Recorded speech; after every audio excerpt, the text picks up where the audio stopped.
Assalomu alaykum musulmonlar. Qirg'izistonda faqat qirg'iz millati emas, bu o'lkada o'zbeklar bor, uyg'urlar bor, tatarlar bor. Hattoki turk, tojiklar ham yashaydi bu o'lkada. Qirg'izistonda sadece qirg'iz ulusi değil. Burada o'zbeklar var. Uygurlar var. Türkler yaşıyorlar. Hatta tacikler de yaşıyor burada.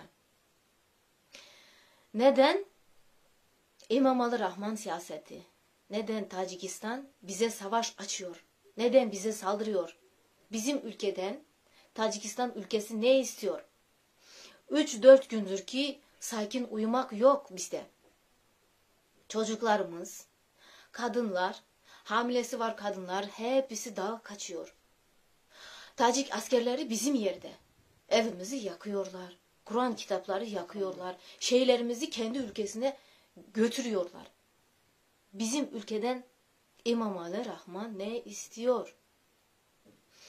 تعيش في قرغيزستان أمة مختلفة كالأوزبيك الأيغور التراك وحتى التاجيك كلهم مسلمون كما نحن قال النبي صلى الله عليه وسلم دم مسلمون حرام على مسلمين ولكن لماذا يقاتل التاجيك في قرغيزستان ويشعلوا قرآن؟ لماذا؟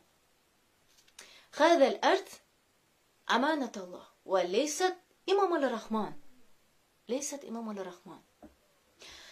أيهما مسلمون قولوا لتاجيكستان، قولوا لإمام الرحمن توقف توقف. لقد سئمنا من القتال. Qirg'iziston fuqarolari, ko'pchilik millatni o'z ichiga olgan Qirg'iziston davlati urush xohlamaydi. Biz avvalgidek sokin yashashni xohlaymiz. Tegmasin bizga Emomali Rahmon va Tojikiston siyosati bizga tegmasin. Biz o'zimiz bilan o'zimiz ovora bo'lib, avvalgidek hayotni xohlaymiz. Alloh ham hammamizga yaxshilik bersin. Tojikiston siyosatiga ham insof bersin, ilohim.